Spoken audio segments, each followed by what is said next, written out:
Actualité brûlante du moment. Et au cœur de l'actualité ce début de semaine, les spectres de la pénurie et de l'inflation qui pèsent comme une épée de Damoclès sur deux produits de grande consommation. Il s'agit du gaz domestique et du pain. L'alerte a été donnée par certains tabloïds, des informations pas du tout digestes au goût des consommateurs qui vivent un véritable chemin de croix. Aucune réaction institutionnelle pour l'instant, mais déjà en compagnie de nos invités, nous allons revenir sur les raisons de la persistance du mal alors que le gouvernement avait dit avoir pris des mesures, mais aussi interroger les rôles des acteurs, les marketeurs, la Société camerounaise des dépôts pétroliers par exemple, ainsi que la Caisse de stabilisation des prix des hydrocarbures. Nous y reviendrons avec nos invités. Justement, ils sont là en plateau. Nos trois invités, nos trois personnes ressources. Il s'agit respectivement de Prince Pondo, le président de la coalition des consommateurs camerounais, la CCC. Bonsoir et bienvenue. Oui, bonsoir Janice, bonsoir à vos nombreux téléspectateurs. Tout le plaisir, le nôtre d'être ici ce soir pour essayer de diffuser la lanterne des uns et des autres, de nombreux consommateurs qui sont victimes des abus de toutes sortes et qui subissent de plein fouet le phénomène de vie chère. Et comment se porte la lutte pour les droits des consommateurs à ce jour? La lutte, vous savez que nous sommes en pleine période de tribulation en matière économique parce que là, tout est devenu cher et ça nous interpelle parce que juste avant d'arriver ici dans ce studio, je sortais d'une intervention sur le terrain relativement au prix parce que nos amis, nos partenaires commerçants, il faut le dire ainsi, ils brillent aujourd'hui de plus en plus par des pratiques commerciales illicites parce qu'ils ont deux prix désormais, un prix pour les contrôles et puis un prix qui est effectif, qui est appliqué aux consommateurs. Et ça, c'est en violation de la loi. Donc, il y a un consommateur qui s'est retrouvé vraiment face à ce genre de situation et on lui dit, parce qu'il y a le prix qui était affiché, il voulait payer ce prix, on lui dit non, ce n'est pas le vrai prix. Lorsqu'il allait à la caisse, il a dit non. Et on lui dit, vous n'êtes pas obligé de payer ici, vous laissez la marchandise, vous partez. Il a dit non. Vous devez, voilà le prix qui est affiché. Et je paye ce prix-là à la caisse. Ce prix-là à la caisse. Et il a fait appel à ma modeste personne en tant que leader d'association des consommateurs.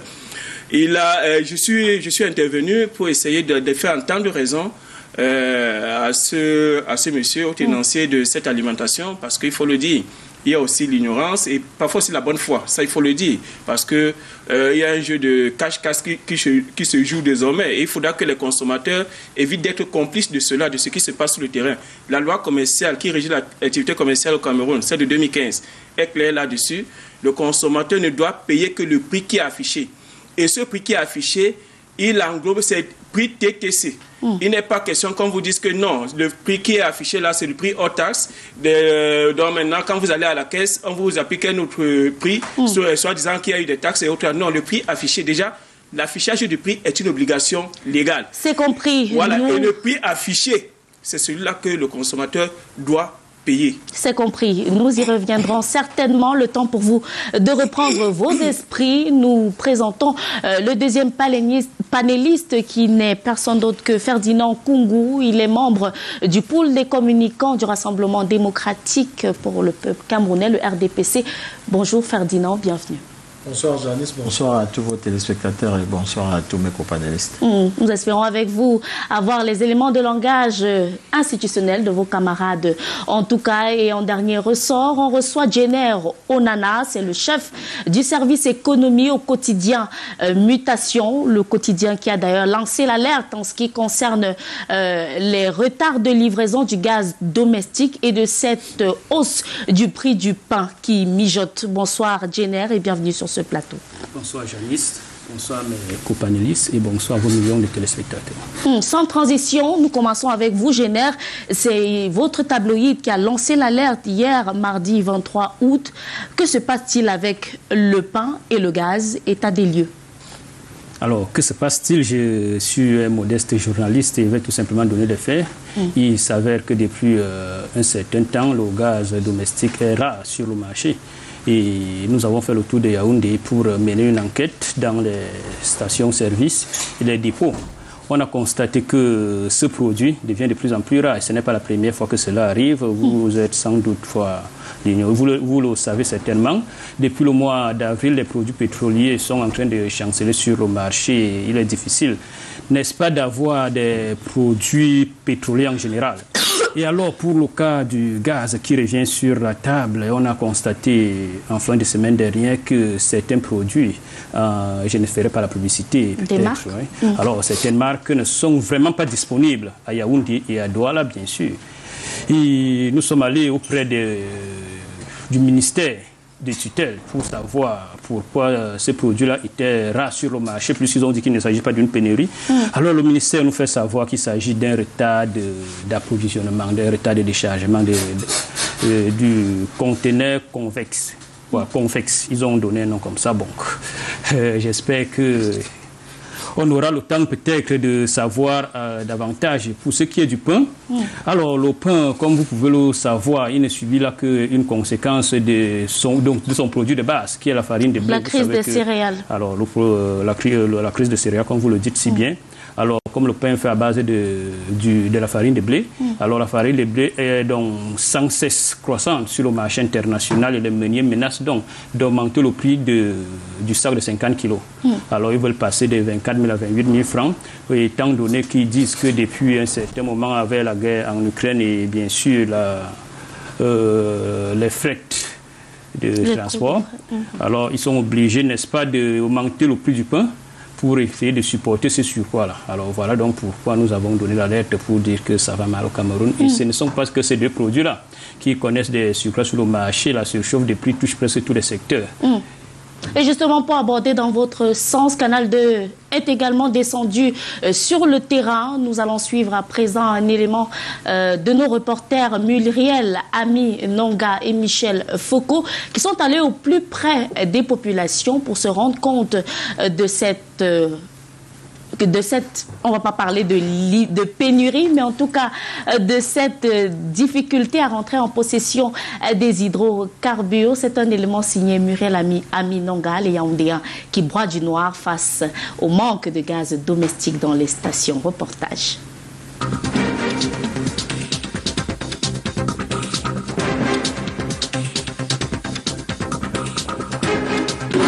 Ces deux utilisateurs de gaz de cuisine se concertent pour trouver un point de vente disponible. Ils ont chacun parcouru plusieurs stations depuis ce matin, mais à chaque fois, ils se voient opposer le même geste. On va te faire comme ça, qu'il n'y a pas. Partout où tu pars, on te fait comme ça. Donc tu gaspilles même le carburant, tu ne trouves pas. Tu rentres demain encore, tu viens, c'est la même chose, on te fait comme ça. Presque 4 stations là, je n'ai pas y trouvé les gaz. Je n'ai pas.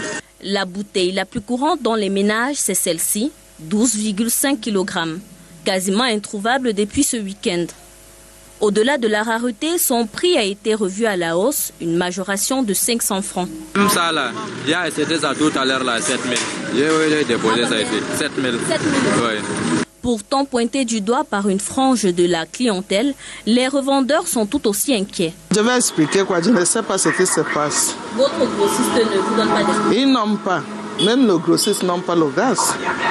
Pour tenter d'en savoir plus, nous nous sommes rendus à la Société camerounaise des dépôts pétroliers, la SCDP. Hélas, c'est l'omerta pour l'instant, impossible d'avoir ample information sans des formalités préalables.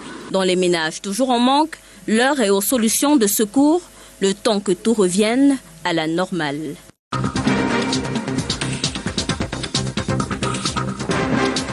Retour sur ce plateau avec nos panélistes. Je m'adresse à présent à Prince Pondo, vous qui représentez les droits des consommateurs. Lorsqu'on pose la question trivialement aux consommateurs, ils vous répondront qu'on est habitué à ça. Généralement, ça ne dure pas. C'est fréquemment comme ça. Pourquoi est-ce que le spectre de la pénurie rôde? Est-ce qu'on a normalisé l'écart au Cameroun? Oui, en fait, ne sont surpris que ceux qui ne suivent pas, qui ne vivent pas au Cameroun. Parce que nous qui vivons au Cameroun, nous sommes habitués. Je ne sais même pas le secteur qui se porte mieux aujourd'hui. Je ne sais pas si vous avez de l'eau. Dans un pays comme le nôtre, on est obligé d'approvisionner les ménages avec des camions-citernes. Voilà, comme si on était au désert. Voyez-vous, l'électricité, voilà les délestages. Bon, quand vous passez une journée sans délestage, vous priez Dieu, vous faites seulement un signe de croix, que Dieu était avec vous ce jour. Tous les autres, c'est-à-dire les produits de première nécessité, quand vous avez une économie extravertie, c'est ça le problème du Cameroun. Nous dépendons de l'extérieur. Nous dépendons de l'extérieur. C'est ça le problème. Est-ce que un pays comme le Cameroun devait souffrir de pénuries de gaz, au fait des problèmes, des dysfonctionnements dans l'approvisionnement? Moi, je préfère ne pas parler de pénurie, mais de dysfonctionnements dans la distribution. Est-ce qu'un pays comme le nôtre devait connaître ces problèmes? Non. Est-ce que le sous-sol camerounais n'a pas de gaz? Est-ce que nous ne produisons pas du gaz? Voilà autant de questions qu'il faut se poser. Mais pourquoi est-ce que chaque fois nous devons subir les soubresauts de l'extérieur? Notre dispositif peut-être pas prêt pour pouvoir exploiter dans sa pleine puissance les ressources de notre sous-sol. Bon, je crois que de plus en plus, il y a plusieurs écoles polytechniques dans notre pays. Tous ces ingénieurs qui sortent là. C'est pour faire quoi? C'est pour aller faire des champs ou alors pour continuer à téter les seins de leur maman à la maison après de longues études? Non. Je pense que ce n'est pas, qu'on ne nous dise pas que le dispositif, la SONARA a été créé depuis combien d'années? Est-ce que le gouverneur sait prévoir, c'est anticiper? On devrait normalement regarder. Quand on gouverne, on évolue, on devrait regarder la situation. Quel est l'enjeu, les besoins nationaux aujourd'hui, la planification et autres? Nous avons besoin de quoi? Pourquoi ne pas comprendre que non, avec les subventions du marché international, nous devons renforcer notre dispositif de production? Parce que vous dépendez de l'extérieur. Déjà, il faut trouver un pays qui va vous livrer ce gaz-là. Il faut trouver un marketeur. Il faut trouver maintenant même, c'est-à-dire les gens qui vont transporter. Les navires, parfois, sont rares. Vous savez qu'après le transport maritime, qui représente à peine environ 90% des échanges commerciaux mondiaux, a connu une baisse de près de 4% du fait de la pandémie du Covid-19. Avec cette baisse-là, et avec la reprise, les destinations qui sont prisées, ce sont d'abord ceux qui produisent là, c'est-à-dire on privilégie les destinations autres que celles d'Afrique. Donc c'est après qu'il faut mener vraiment beaucoup d'actions pour trouver quelqu'un qui va transporter votre gaz. Et maintenant, quand vous l'avez transporté, il faut payer des frais. Il y a les problèmes les convertibilités de la monnaie. Parce que c'est aussi ça. Tous les problèmes que nous connaissons aujourd'hui là, c'est pas parce qu'il manque de matières premières à l'extérieur. C'est un problème de paiement. C'est un problème de paiement. Les devises. C'est ça. Et pourquoi ne pas anticiper sur un certain nombre de choses? Je pense que c'est la gouvernance. Tout simplement. C'est la gouvernance. Aujourd'hui, on parle de pénurie de blé et autres là. Où est notre seau de blé? Où est notre seau de blé? Le ministère de l'Agriculture, il y a les ministères de production qui sont là. Agriculture, et pêche et élevage et autres là. Ces ministères nous servent à quoi concrètement? Tous ces budgets-là, ils sont allés là-bas. Vous allez trouver des tonnes et des tonnes de projets. À quoi servent ces projets? Qu'on soit toujours en train d'importer, toujours tourner vers l'extérieur. Nous dépendons de l'extérieur. Vous ne pouvez pas maîtriser vraiment. Vous ne pouvez pas, quand vous dépendez de quelqu'un, vous ne pouvez rien planifier. Parce que prenez un cas simple, c'est-à-dire vous avez besoin, pour votre besoin alimentaire, vous avez besoin d'attendre les ressources financières de quelqu'un. Quand la personne vous dit, bon, je n'ai pas, c'est impacté. Vous en pâtissez, c'est compris. Justement, et c'est le même scénario qui se passe aujourd'hui, puisque nous dépendons de l'extérieur. Est-ce que ce sont les cerveaux? Je crois que les intellectuels au Cameroun, on en compte au mètre carré. Pourquoi les Camerounais ne peuvent pas réfléchir? Nos dirigeants ne peuvent pas associer toutes les intelligences pour voir comment développer le pays, comment être indépendant. On parle du Made in Cameroun. Depuis que le président de la République en parle, en 2011, j'étais au comice, j'ai couvert le comice agro-pastoral de Bolova. On y revient pour le Made in Cameroun. Ferdinand Koungou, on a Prince Pondo qui pointe du doigt les politiques publiques nationales, la gouvernance qui serait quelque peu boiteuse. Aujourd'hui, on a cette situation-là avec le pain et le gaz. Est-ce que vous comprenez la hausse des prix sur le marché ou encore les retards de livraison, pour emprunter à l'expression de ceux en charge de ce domaine-là? C'est vrai qu'on n'a pas encore eu de communication venant de la SCDP. Nous avons tenté de joindre la cellule de communication aujourd'hui qui nous a indiqué qu'une sortie, un communiqué, une déclaration serait faite certainement au courant de cette semaine. Mais déjà, est-ce que vous comprenez cette perpétuelle hausse des prix? Il s'agit d'un serpent de mer? Non, ça ne peut pas être un serpent de mer. Janice, ça ne peut pas être un serpent de mer. La gestion d'un État appelle beaucoup de paramètres. Et nous sommes dans un environnement macro, tout se tient. Tout le monde tient tout le monde dans l'environnement qui est celui du monde actuel. Même les géants sont en crise, le monde est en crise. Pour ce qui est des hydrocarbures, vous-même vous comprenez qu'après le Covid, n'est-ce pas, on était à $80 le baril. Avec le Covid, nous sommes passés à $129 le baril. Maintenant, quand vous ajoutez la crise en Ukraine, et la Russie est un producteur de près de 7% de pétrole dans le monde. Et nous achetons, nous, le marché africain, notamment le Cameroun, se fournit beaucoup plus dans la zone italienne. Cette zone qui s'approvisionne beaucoup plus en Russie. Donc, quand il y a une guerre en Russie, et que nous étions déjà en situation de subvention ici, et qu'il y a une telle guerre en Russie, nous avons la rareté des produits. Alors que la demande croît, ça augmente les prix.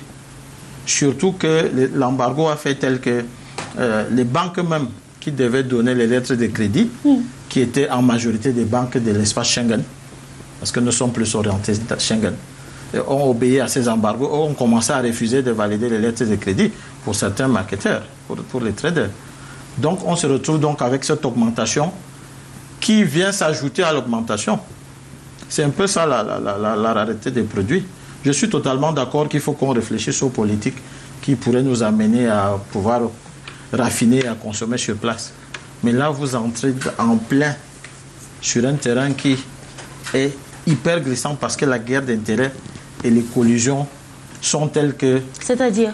Les guerres, c'est des affaires de gros intérêts. Entre qui? Parfois des affaires de géostratégie ou de géopolitique, où des puissants essaient par tous les moyens, même par les moyens de coercition, à détruire ou à tenir les plus petits pour que vous restiez dans la situation de consommateur et dans la situation de producteur.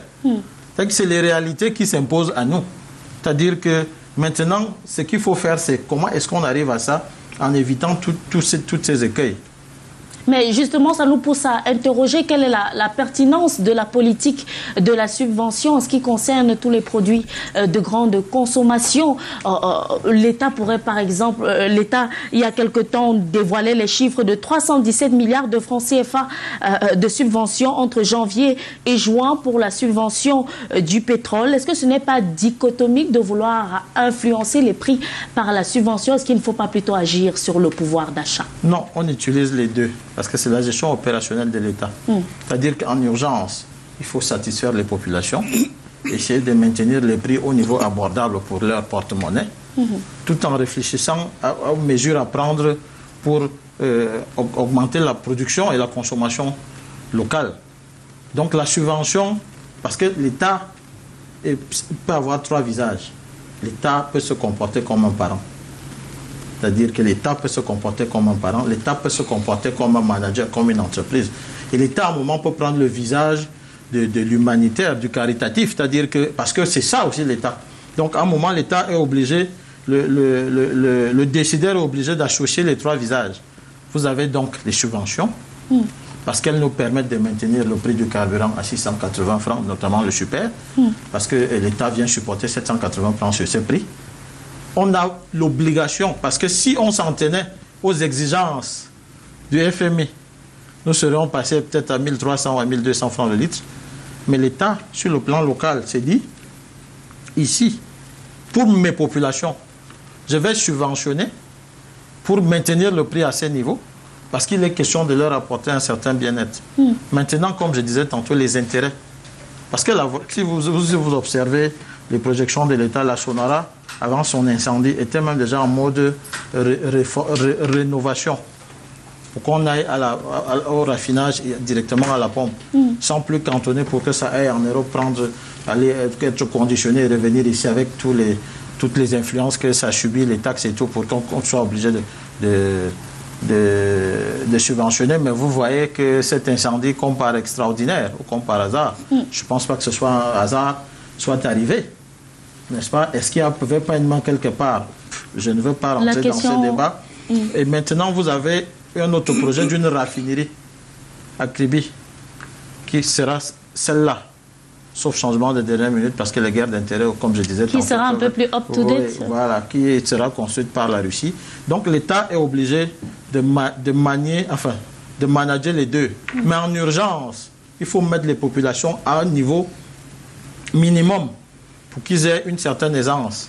Et l'État se doit de subventionner. Parce que cet État est un parent. C'est-à-dire qu'on ne va pas laisser payer le carburant à 1200 francs. Tout va exploser. On sait que le carburant conditionne tout, les transports, tout. On est obligé de subventionner. C'est vrai que vous allez crier sur les montants, mais il s'agit quand même des Camerounais. Il faut mettre les gens à l'aise. Là, on passe une disposition du FMI. Il faut mettre les gens à l'aise, mais il y a plusieurs méthodes. Je fais appel à vous, Génère Onana, l'œil de l'économiste. Peut-être l'État qui subventionne les hydrocarbures à près de 101%. Est-ce qu'on ne pourrait pas subventionner à hauteur de 60% et peut-être augmenter les salaires pour pouvoir agir sur le pouvoir d'achat au lieu d'agir sur les prix qui sont généralement dictés par l'extérieur? Alors, Janice, vous devez savoir que l'État camerounais a toujours pris des mesures qui sont, à ma foi, maladroites. Choisir de subventionner le carburant déjà, on nous l'a expliqué plusieurs fois. L'État ne prend pas un argent quelque part pour mettre dans le carburant. L'État renonce tout simplement à certaines factures, à certaines taxes. Et ces taxes-là sont donc évaluées à ce montant-là il parle de 626 milliards par an. Maintenant, choisir de financer le carburant, je pense que c'est une mauvaise solution. L'État aurait pu tout simplement augmenter peut-être les salaires, comme on l'a vu en Côte d'Ivoire, qui est un pays, n'est-ce pas, semblable au nôtre. On a vu des mesures lorsque le peuple est, on peut dire, asphyxié. On a vu comment le président ivoirien s'est levé et a pris des mesures qui ont, n'est-ce pas, amené tout le monde à saluer ce geste-là. Au Cameroun, on ne peut pas passer le temps, n'est-ce pas, à faire des pansements au lieu de traiter vraiment le mal. C'est ça le gros problème des Camerounais. On ne peut pas passer le temps à dire qu'on subventionne le carburant alors que ça, c'est le prix du carburant a un développement en chaîne. On parlait d'un effet boule de neige. Lorsque vous constatez qu'il y a tout simplement même un mouvement d'humeur autour du carburant, n'est-ce pas, c'est déjà au village et les gens savent que vraiment le prix du carburant a augmenté, les chauffeurs vous font ça, vous font la peau. Lorsque je vais chez moi, le prix du véhicule était fixé, le tarif était fixé à 600 à Okola, le tarif était fixé à 600, maintenant on m'exige 1000 francs. Vous comprenez qu'il suffit tout simplement des signaux. Et c'est ce qui est embêtant dans notre pays, lorsqu'il y a une mesure, même des indices, les gens sont prompts à réagir, c'est-à-dire à augmenter le prix. Maintenant, lorsqu'il y a la mesure est inverse, comme à l'heure actuelle, on parlait d'une chute du baril de pétrole. Mais l'État ne fait rien, l'État ne va même pas nous dire que le baril de pétrole est en baisse. Il continue à maintenir le prix, à nous dire toujours que le prix est à hausse et que la guerre en Ukraine, comme ils ont maintenant un mot de passe, la guerre en Ukraine, et vous constatez que cela n'est pas une bonne chose. Prince Pondo, vous souhaitez réagir? Oui, vraiment, je suis un peu gêné avec le langage de Ferdinand, le langage que Ferdinand Congo tient et ses camarades qui ont la charge de gérer les affaires publiques. Parce que la démonstration qu'il a donnée là tout à l'heure, oui, les subventions, l'État subventionne, nous sommes tout à fait d'accord. Mais il faudra qu'à un moment donné, qu'on change de paradigme, qu'on change de discours. Ne présentez pas la situation comme si le Cameroun n'était pas un producteur de pétrole.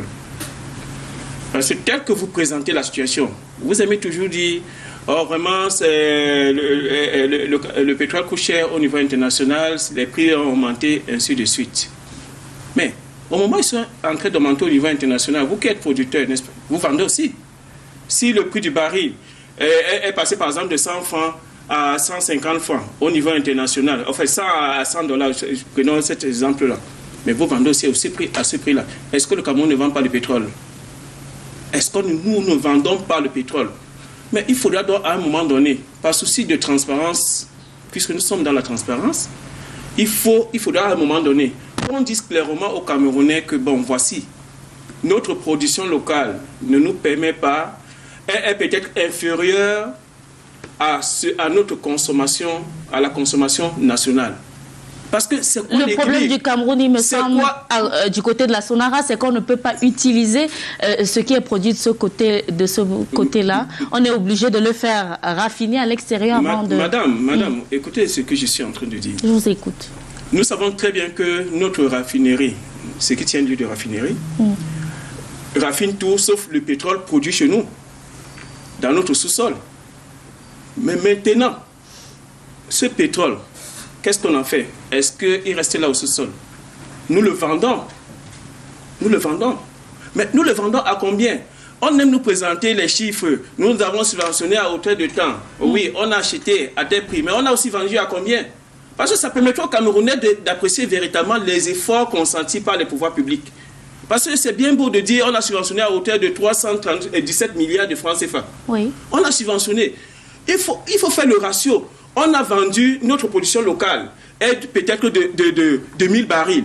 Notre consommation locale est de peut-être 3000 barils. Ça fait en sorte que quand on a vendu, lorsqu'on parvient à vendre nos 1000 barils, ça ne nous permet pas de couvrir les charges liées à l'importation de 3000 barils dont les consommateurs, les ménages camerounais ont besoin. Vous exigez une reddition des comptes. Mais justement, il faut que ça soit clair. Comme ça, on saura mieux apprécier l'effort consenti par les pouvoirs publics. Parce que nous présenter comme ça, on subventionne. Alors que nous savons que, en même temps qu'on est en train d'acheter, nous vendons également nos produits. Mais ça pouvait se compenser, en réalité. Quand c'est chez au niveau international, quand vous achetez chez au niveau international, mais vous également, vous vendez dans ce marché international. C'est-à-dire que vous deviez aussi vendre cher, au prix en vigueur au niveau international. Il devait avoir une sorte d'équilibre. Mais d'où vient-il que chaque fois qu'on soit en train de parler des subventions, il faudra peut-être que les autorités puissent clarifier cette situation. C'est-à-dire changer leur discours. Ça aiderait le Camerounais à mieux comprendre que voilà les efforts qui sont consentis. Parce que jusqu'ici, on a l'impression qu'il y a une partie, la partie production, la vente, n'est pas évoquée. Mais nous produisons et nous vendons notre pétrole. Ça devait permettre d'amortir des coûts. Même si on convient qu'il y a des coûts de transport qui vont peut-être s'ajouter par rapport au prix de vente et autres là. Oui. Mais il faudra qu'il y ait vraiment ce discours clair-là. En tout cas, pour l'instant, c'est les ménages, le consommateur qui trinque. On a pu suivre dans l'élément qui a été diffusé tout à l'heure qu'il y a eu un maïs de 500 francs CFA sur le marché, peut-être qui est passé en douce comme ça. On a envie quand même de se demander que fait la Caisse de stabilisation des prix des hydrocarbures. Elle ne fait que son travail, elle le fait très bien. Il ne faut pas confondre... Sa mission première. Oui, la stabilisation des prix. Il ne faut pas confondre les spéculations mafieuses que font certaines corporations de commerçants, et je parle sous le contrôle d'un défenseur des consommateurs, à la conjoncture qui est celle micro et macro en ce moment. Vous savez évidemment qu'il y a des individus qui profitent de ce type de situation, et comme ils sont regroupés en corporation, ils créent des pénuries à leur niveau, en raréfiant les produits sur le marché et en essayant de les faire vendre. D'ailleurs, quand vous commencez à chercher le gaz, il y a des individus qui sont postés à des endroits pour vous dire il y a quelqu'un qui vend au quartier, mais on va vous vendre à 7500. Là, on est déjà dans le délit, on est même un peu dans le crime. Donc, il ne faut pas confondre ça. Je voulais répondre à M. Mpondo, la gestion d'un État, mon frère, la gestion d'un État. Et j'ai dit à l'entame de mon propos que c'est des secteurs où il y a un ensemble de télescopage d'intérêts à plusieurs dimensions, au point où on y mêle même la géopolitique et la géostratégie. Parfois, des États comme les nôtres, avec toute la volonté que vous pouvez avoir, se heurtent au diktat de ces puissants. Parfois, vous vous heurtez même à une industrie du crime. Je croyais que nous étions indépendants depuis 1960. C'est ce que je parle. Même avec cette indépendance, on a essayé d'asphyxier la Russie. Vous avez vu, la Russie est un pays puissant. Mais vous avez vu comment une partie du monde s'est organisée à mettre la Russie à genoux, juste parce qu'elle voulait protéger ses intérêts, parce qu'elle était menacée, parce que les individus se sont amusés à violer un ensemble de préalables qu'elle avait... Vous avez l'impression que le Cameroun n'a pas les coudées franches? Non, on peut même avoir les coudées franches.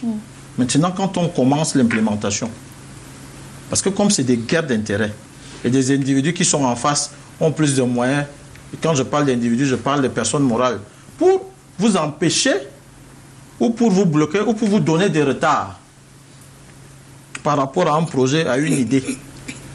Nous allons parler tantôt du blé.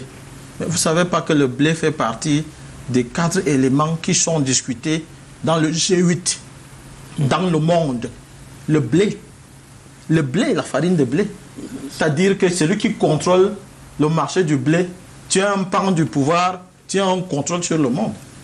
C'est-à-dire que quand nous venons sur les plateaux télé, nous sommes totalement d'accord sur tout ce que vous avez dit. C'est-à-dire que nous rentrons maintenant dans la pratique. Dans la pratique, vous pouvez avoir la volonté, l'ensemble d'intérêts en face de vous plus puissants que vous peut vous bloquer. Mais vous avez l'obligation de continuer à chercher comment est-ce que vous vous dépêtrez de ça pour arriver à tirer votre épingle du jeu. C'est pour ça qu'il faut même parfois construire certaines mentalités chez nous, notamment sur le plan de la consommation. Nous parlons tantôt du gaz, mais il y a des innovations sur des dérivés pour pouvoir avoir le gaz de cuisine, n'est-ce pas? Il y a le feu de bois, il y a le charbon, et combien? Le système en place d'encourager. Combien? Non, au-delà du système qui devrait encourager, parce qu'il y a plein de programmes, combien d'entre nous sont prêts à intégrer l'utilisation de ces dérivés?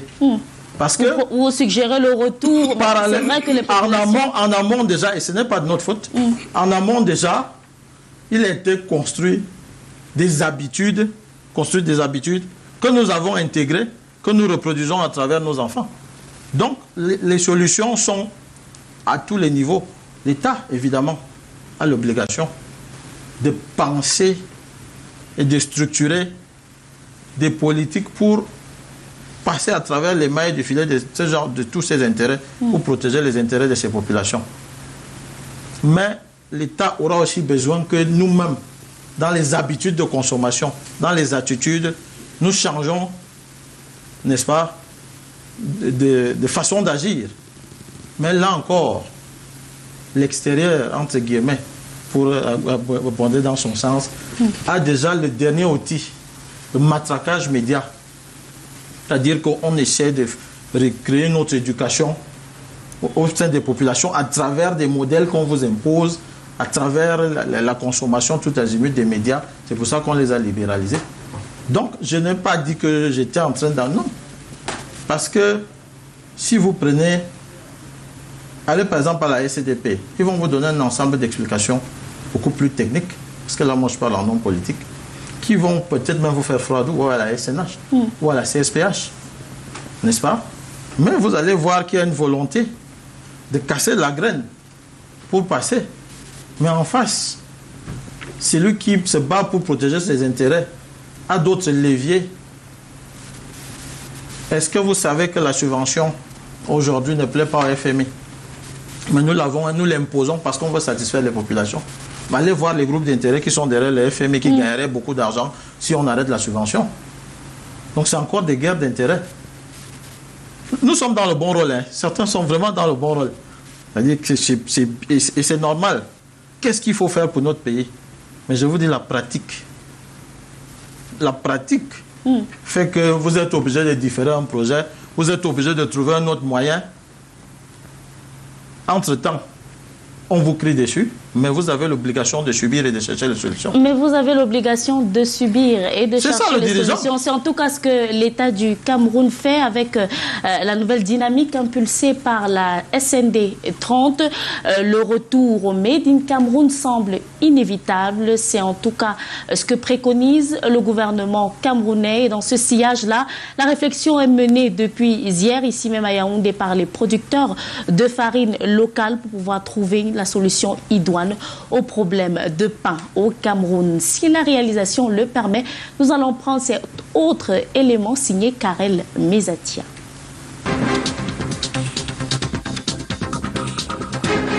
Le Cameroun a importé 260 000 tonnes de blé en 2020 pour un montant de 150 milliards de nos francs.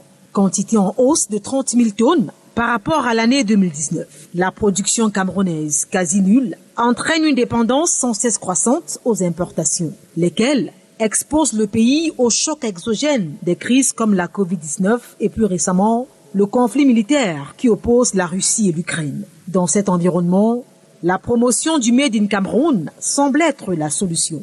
Seulement, le mécanisme, en plus d'être essentiellement artisanal, coince à plusieurs niveaux. Il leur faut du bon matériel pour transformer. Lorsqu'on met en œuvre 100 kg de manioc fraîche, on ne peut sortir que 35%, donc 35 kg maximum de farine de manioc panifiable. On a besoin de tracteurs, des égraineuses, parce que quand on étend, pour faire manuellement, ce n'est plus possible. Outre le manque de moyens pour une production à l'échelle industrielle, une coordination insuffisante des acteurs entrave le décollage de ce secteur.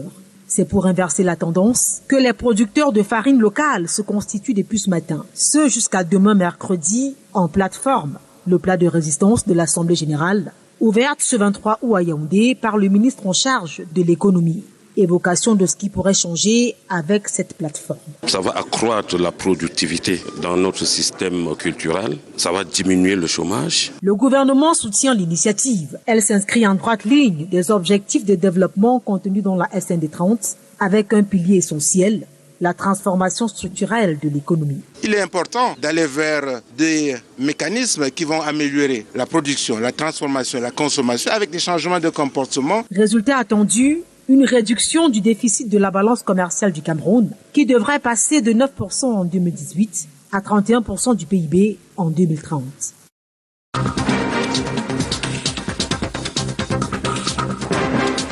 Merci à Karel Mezatia pour cet élément. Alors, Prince Pondo, beaucoup d'engouement autour de la production des farines locales. Les points d'achoppement ont été relevés, notamment des problèmes fonctionnels, le manque de matériel, le secteur privé qui a besoin de force pour véritablement impulser cette dynamique de la production locale. Mais est-ce que vous pensez que cet optimisme-là va durer? Est-ce que ça va véritablement passer sur le plan international avec la politique d'homologation? On n'a peut-être pas de comité ou d'organisme africain qui puisse gérer tout ça. Comment ça va se passer? Quels sont les scénarios possibles? Bon, c'est bien beau. Nous nous réjouissons que les acteurs locaux puissent se réunir, se mettre ensemble pour essayer de réfléchir, trouver des solutions aux problèmes locaux. C'est une très bonne chose. Mais maintenant, est-ce que ces acteurs ne vont pas être phagocytés? Auront-ils les moyens de leur politique? Parce que pour les consommateurs que nous sommes, nous avons déjà nos habitudes alimentaires.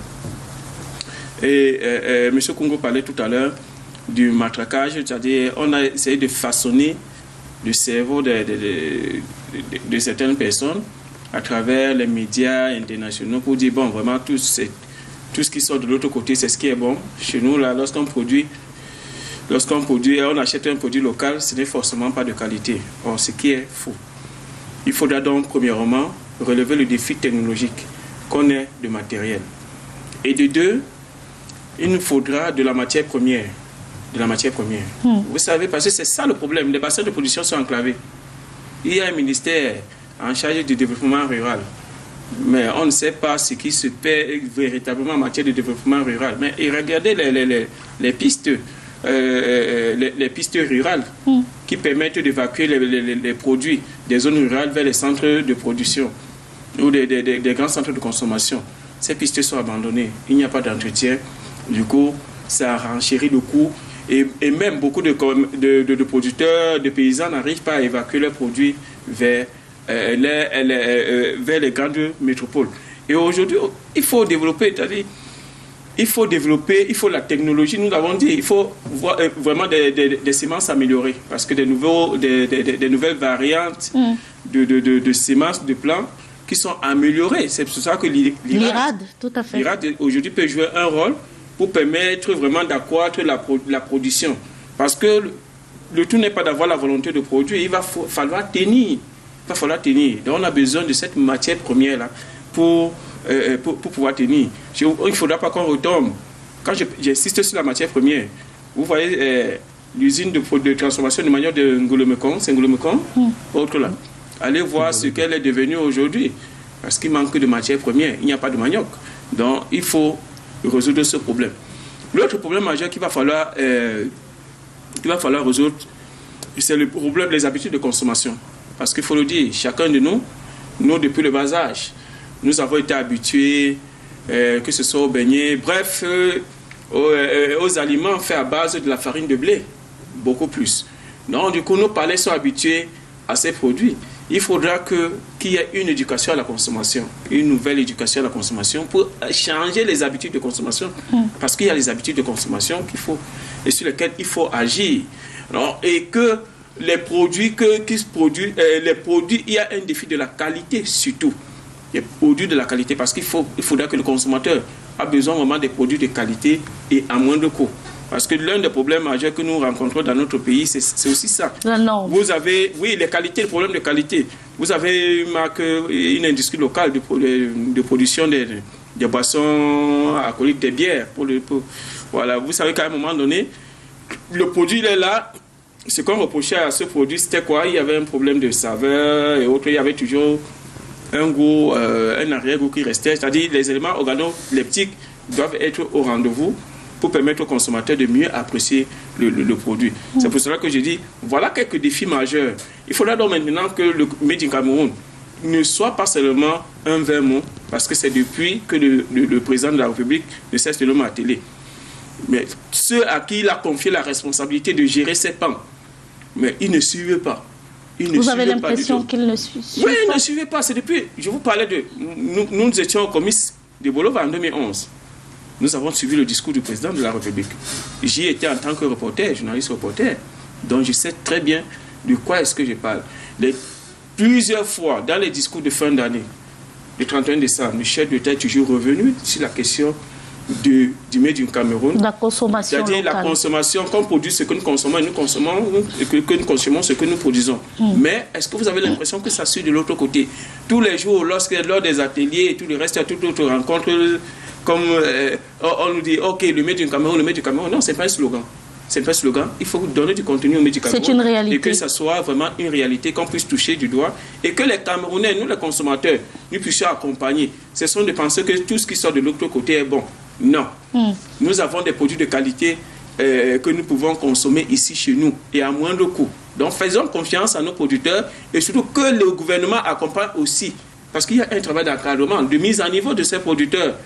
Il faut que le gouvernement les accompagne pour que, pour que ces producteurs puissent mettre sur le marché des produits qui répondent véritablement aux besoins des consommateurs. Cela donnera certainement quelques idées aux investisseurs qui pensent qui se demandent dans quoi ils peuvent investir. Pourquoi pas le manioc, pourquoi pas la patate pour fabriquer ces farines locales-là. Je me retourne vers vous, Jenner Onana, au-delà de faire la critique des politiques publiques, est-ce qu'il ne faut pas faire une introspection et nous remettre en question s'agissant de nos habitudes alimentaires?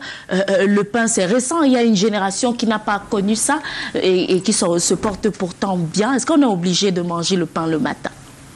Alors, le problème ne se situe pas à ce niveau. Le Camerounais a un pouvoir d'achat très faible. Il prend ce qui est à portée de main. Donc le problème ne se pose pas au niveau des habitudes alimentaires. Si on demande aux Camerounais de commencer à déjeuner avec du bâton de manioc, ils vont le faire, plus ils n'ont pas assez de moyens.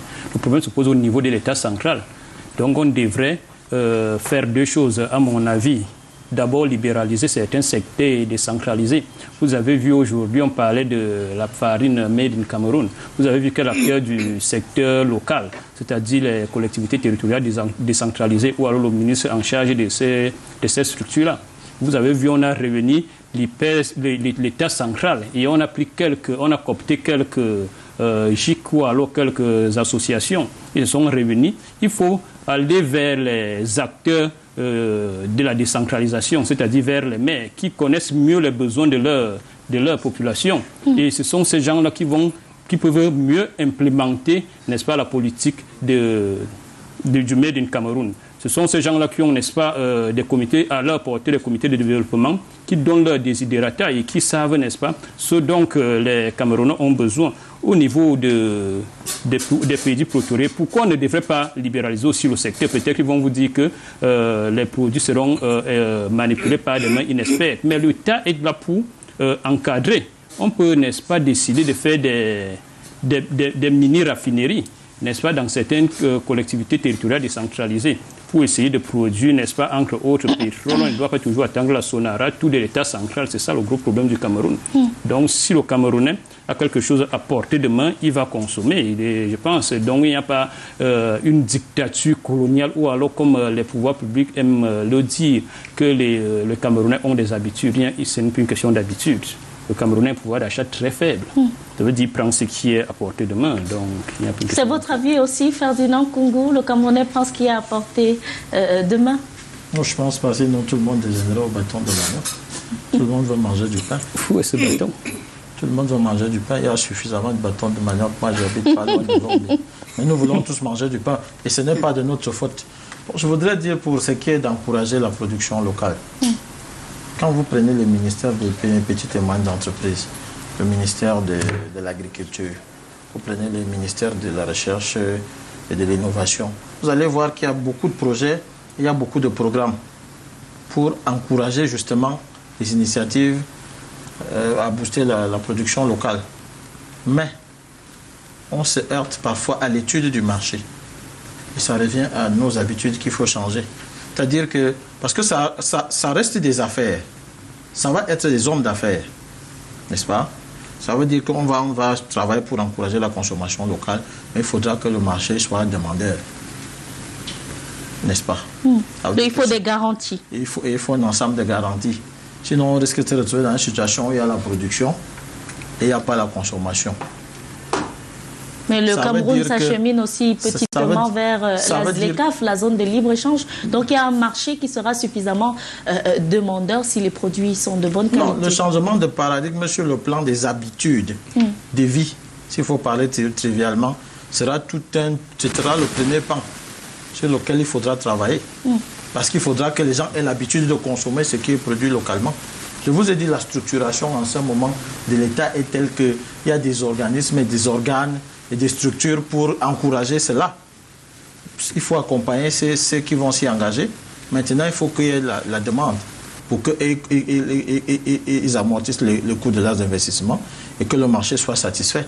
Et c'est là où il faudra aller travailler parce que nous sommes, ça j'aime à le répéter, ce n'est pas de notre faute, on a été happé par un groupe d'individus arrivés il y a une centaine d'années qui ont changé notre façon de penser, notre mode de vie. Et nous sommes devenus en fait des outils pour eux. C'est pour ça d'ailleurs qu'on dépend un peu trop de l'extérieur. Mais je crois qu'il y a une prise de conscience qui est générale. Mais cette prise de conscience ne va pas suffire. Quant à ce qui est de l'État central, quand vous prenez le concept même de la décentralisation est une niche d'opportunités. Une niche pour penser, pour créer des richesses.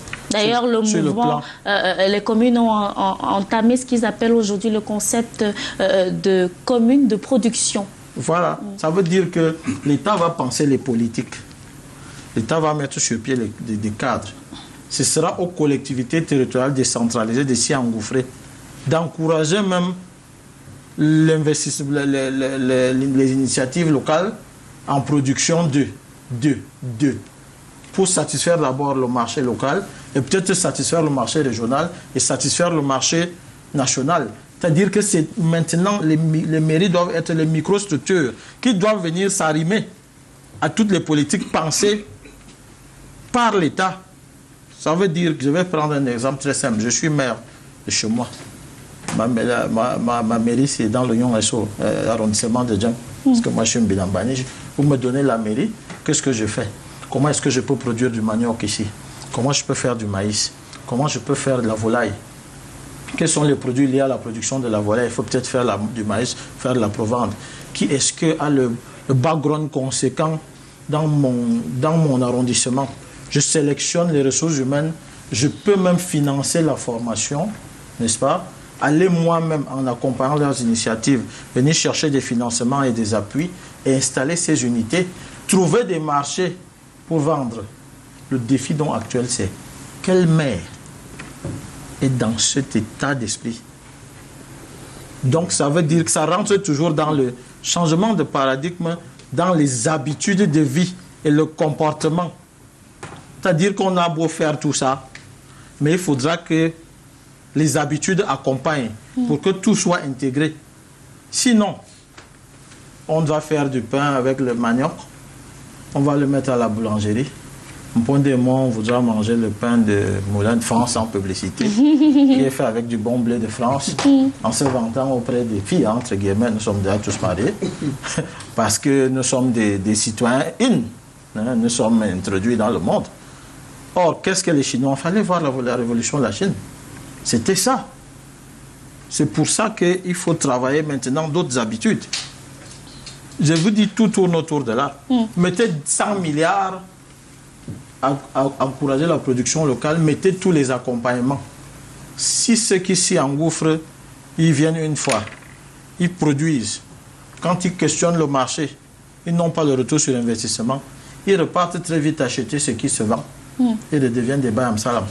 Ça reste du business. Oui, c'est pour ça que le GCAM est complètement transformé. C'est la loi de l'offre et de la demande.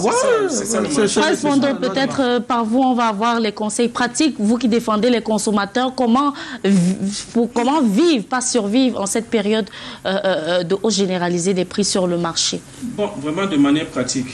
Avant de vous très rapidement quelques secondes, il faut dire que j'abondais dans le même sens que M. Congo tout à l'heure, pour dire que les collectivités territoriales décentralisées ont un rôle de promotion des activités agro-pastorales. Le Code général sur la décentralisation, en fait, sur les collectivités territoriales décentralisées, leur confère cette mission. Mais le problème du fonds maintenant, on parle d'habitude. Est-ce que ceux qui ont pris l'habitude de gérer des affaires au niveau central vont vraiment transférer les compétences et les ressources qui vont avec? Parce que c'est le grand problème de la décentralisation au Cameroun aujourd'hui. Il faut transférer véritablement. Il faut transférer. Vous allez voir. On a déjà eu le débat sur ce plateau. On suggérait aux maires de produire eux-mêmes, de créer la ressource. Ils ont besoin de créer eux-mêmes de la ressource, pas toujours être dans un attentisme. Oui, mais ils ont besoin, par exemple, il y a un problème. Les ressources humaines, pour que les maires puissent produire, ils ont besoin des ressources humaines. Vous savez qu'un maire ne peut pas recruter des cadres. Il ne recrute pas des cadres. C'est le préfet qui donne. Le préfet qui assure la tutelle, c'est lui qui donne l'autorisation. C'est le maire qui fait le casting et qui fait la demande. Allez-y, poursuivez. Parce que c'est le maire qui définit les profils. Bon, ça c'est un autre débat. Nous reviendrons là-dessus. La ressource humaine. Un autre jour. Mais il y a, vous parliez des conseils pratiques. Vraiment, il faut, les consommateurs doivent face déjà... à la cherté du pain, du gaz domestique. À la cherté. Déjà, éviter, c'est-à-dire, il faut s'accommoder à certaines situations, c'est-à-dire avoir recours. Vous n'avez pas de gaz. Dans nos ménages, combien de maisons ont produit, par exemple, des cuisines traditionnelles là, autres, là. Mais on parle de plus en plus d'économie verte, des solutions durables. Laissons vraiment des notions, ces notions-là. Non, ça c'est encore, sans vous couper, ça c'est encore une anticipation des géants du monde pour vous mettre des chapeaux sur la tête et vous contenir. Tiens, il faut protéger l'environnement. On ne peut pas vivre du gaz. Des contingences environnementales. L'écologie est inévitable aujourd'hui. Non, entre autres, c'est eux qui en ont plus besoin que nous. Maintenant, ils ne sont pas obligés. Comme il faut changer les habitudes. Si le pain est cher, vraiment... mangeons du couscous. Oui, prenons les vieilles recettes. À l'époque, quand ça n'allait pas, quand il n'y avait pas de pain, on prenait du réchauffé, c'est-à-dire le reste de nourriture d'hier et autres là, on prend le petit déjeuner avec. Parce que nous avons habitué à nos enfants et à nous-mêmes que le petit déjeuner se prend forcément avec du pain, du lait et tout, avec tout ce qui va avec. Non, on peut prendre son petit déjeuner avec vraiment le reste de nourriture qui est là, qui remplit nos besoins alimentaires, qui répond clairement à nos besoins alimentaires. Et surtout, quand vous allez dans ce contexte-là, le contexte actuel, prenez surtout ce qui est à votre portée. Il y a par exemple, en matière de fruits, il y a des fruits de saison. Achetez généralement des fruits de saison. Parce que si vous allez par exemple demander un fruit, ce n'est pas la saison de mangue actuellement. Je ne sais pas, je ne sais pas trop. C'est pas la saison de mangue. Ce n'est plus la saison. Voilà, alors, aujourd'hui, on ne peut pas être là en pleine saison des prunes. Vous allez demander les mangues. Ça, il va de soi que pour trouver une mangue aujourd'hui, ça va revenir trop cher. Il faut aussi surtout éviter de se faire arnaquer. Être acteur, un consommateur vraiment avisé. Parce que sur le marché là, nous constatons, les consommateurs doivent savoir que ils ne peuvent payer que ce qui est affiché. Je le martèle. Et il faudra aussi, parce que c'est un appel en direction du gouvernement, il faudra que le gouvernement aussi puisse protéger suffisamment le consommateur sur le terrain. Parce que si on s'en tient aux dispositions de la loi de 2015 qui régit l'activité commerciale, tous les prix qui sont est pratiqué aujourd'hui, même ceux issus des concertations en vue d'une homologation, sont illégaux. Parce que jusqu'ici, la loi est claire là-dessus. Il faut un acte du ministre du Commerce qui rend exécutoire ces nouveaux prix. Ça veut dire que tant qu'il n'y a pas ce document-là du ministre du Commerce, tous les prix que ces commerçants sont en train d'appliquer depuis sont illégaux. C'est en violation de la loi. Ça veut dire qu'ils prennent injustement de l'argent sur le dos des consommateurs. Et le moment venu, ils vont réparer ce préjudice-là. Qu'ils se tiennent très bien de ce côté. Et que le consommateur, il faudra dire à ces vendeurs aussi qui pensent que parce que lorsque vous exigez, par exemple, de payer le juste prix, ils vous disent que vous n'êtes pas obligé de vendre ici. La loi est claire là-dessus. Ils doivent, quand une marchandise est exposée, ils sont tenus de vendre cette marchandise. Ils sont tenus de vendre. Ils doivent obligatoirement afficher le prix, TTC. Et ils doivent délivrer le reçu. Ils doivent délivrer la facture pour tout achat supérieur à 10 000 francs. Par contre, pour les achats inférieurs à 10 000, on peut plutôt délivrer un reçu de caisse. Mais pour tout achat supérieur à 10 000, en fait, supérieur ou égal à 10 000 francs, c'est obligatoirement une facture. Parce que c'est ça qui fera foi au moment donné. Que les consommateurs, le petit jeu auquel ils se livrent là, s'enrichissent sur le dos des consommateurs, ça va finir un jour. Que les consommateurs dénoncent ces mauvaises pratiques, qui ne payent que ce qu'ils ont vu sur l'étagère, c'est-à-dire le prix, sur l'étiquette, le prix qui est vraiment affiché, c'est ce qu'ils doivent payer. Général Onana.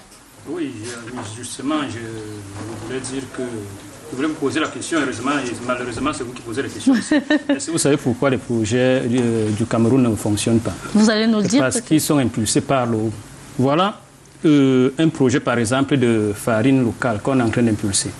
J'ai parlé de passer par le développement local pour savoir ce dont les populations ont besoin. Mais là, ils ont commencé par l'eau. Et en ce moment, il y avait pourtant des producteurs de farine qui étaient présents. Oui, ces producteurs-là, ce qui va se passer, c'est que lorsqu'on donnera cet argent-là aux petits individus du village, ils vont plutôt se marier. Puisqu'ils ne vous ont pas dit qu'ils avaient besoin d'argent pour faire l'agriculture. Donc, il faut passer par la base et prendre, n'est-ce pas, les projets de la base et les encourager. Si vous allez dans mon village maintenant, les gars n'ont pas besoin de faire l'agriculture. Ils veulent peut-être faire l'élevage. Alors, encourager ces gars dans ce secteur-là. C'est ça le Made in Cameroun. Et lorsqu'ils auront, n'est-ce pas, un pouvoir d'achat aussi costaud, ils seront capables d'acheter du pain à n'importe quel prix. C'est ce qu'on leur demande tout simplement. Or, ce qui se passe, c'est qu'ils restent au niveau de l'État central et ils disent, ah, aujourd'hui, on n'a plus de farine de blé. C'est quoi le substitut? On fait la farine de manioc. La farine de manioc, ils ne cherchent même pas à savoir s'ils ont déjà des bassins de production, sinon, s'ils ont, n'est-ce pas, la main-d'œuvre et le reste. Ils iront implémenter ça peut-être dans des régions où les habitudes ne sont pas, n'est-ce pas, liées à l'agriculture. Et ce qui va se passer, c'est qu'ils vont mettre ces projets, ils vont prendre des jeunes qu'ils vont former, mais lorsque l'argent arrivera, le jeune a plus besoin d'argent pour l'élevage, il a plus besoin d'argent pour se marier, pour acheter une moto. Et les projets ne vont pas fonctionner. Merci Général Onana pour cette contribution. Merci à vous d'être venu. Ferdinand Koungou du RDPC, Prince Pondo de la Coalition des consommateurs camerounais et bien sûr vous, Général Onana, chef du service économie au quotidien Mutation, quotidien Capitaux Privés. Mesdames, Messieurs, merci à vous de nous avoir suivis. Vous pourrez retrouver ce programme sur nos différentes plateforme digitale, Canal 2 International, vous connaissez le code. Quant à moi, je vous retrouve mercredi prochain, comme tous les mercredis. Je passe le relais à Lille Piedjo qui va vous entretenir demain dans le cadre d'une autre édition du débrief à suivre sur les antennes de Canal 2 International. La pub juste après et après le grand journal, une présentation d'Alain Ghislain Kanga. Bonsoir.